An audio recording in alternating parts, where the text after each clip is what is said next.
Yo, good evening pala sa inyo mga tagapakinig. Abandonadong hospital ang pamagat nito. Yo, ako si Robby, isang OFWD na nagtrabaho sa hospital. Hirap ng buhay sa hospital. Araw-araw, gabi-gabi, gising ka. Lagi na may mga pasyente dito. Pero itong tinarbunan kong ospital, talagang sadyang kakaiba. Kasi parang luma na to eh. Saka lahat na nakakasama ko dito mga doktor, wala silang imik. Hindi sila nagsasalita. Iwan ko kung bakit. Tinanong kong isa sa kanila, "Hoy, ba't di kayo nagsasalita?" Sagot ko sa kanila, di lang sila umimik, di rin sila umiling. Parang may kakaiba rito sa hospital. Sabi ko, baka imagination ko lang naman to. Laksan ko lang ng loob ko. Medyo kinakabahan ako. Sabi ko, medyo weird lang nun. Pero sabi ko sa kanila, total, parang ako lang nagsusulod-hulod dito sa hospital na to. Bakit ako nagtrabaho dito? Kasi dito nagtrabaho ako, malaki ang sweldo. At saka, ang daming pagkain. Pero, di ko rin masasabi na madali ang trabaho na to. Kasi sa sobrang dami ko napasukan na trabaho, itong pinakamahirap kong napasukan na trabaho.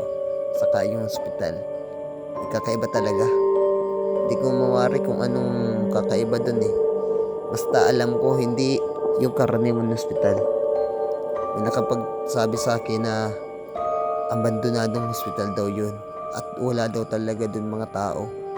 Di ako naniniwala sa kanila. Kasi sabi ko, baka naman kasi na pinibiro nyo lang ako. Huwag naman po kayo mag-jokes ng ganyan. Tiyatakot po ako eh. Pero wala talaga. Sinabi nila talaga abandonadong hospital yun. Dun ako labis na kinabahan.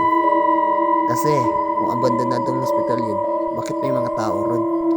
Saka may mga pasyente pa. Saka nung napansin ko lang, kakaiba talaga ron. Kasi kakaiba yung amoy dun. Parang may malansa.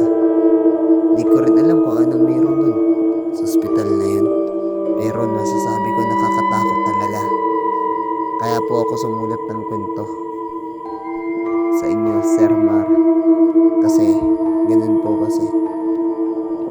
Nakakatakot ang buhay pero kailangan natin sumikap bilang OFWD, di ba? Kailangan natin magsuporta sa sarili natin tiyaga. Kasi hindi tayo pwedeng sumuko dahil may pamilya tayo. Kaya sa lahat ng mga OFWD dyan, saludo ako sa inyo. Kasi kahit anong hirap ng trabaho nyo, nakakayanan nyo. At saka, sana itong kwento ko nito ay magbigay aral sa inyo. At saka yung channel ko po nga pala,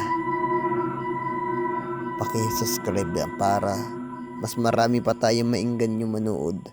Para mas marami pa sa atin manood.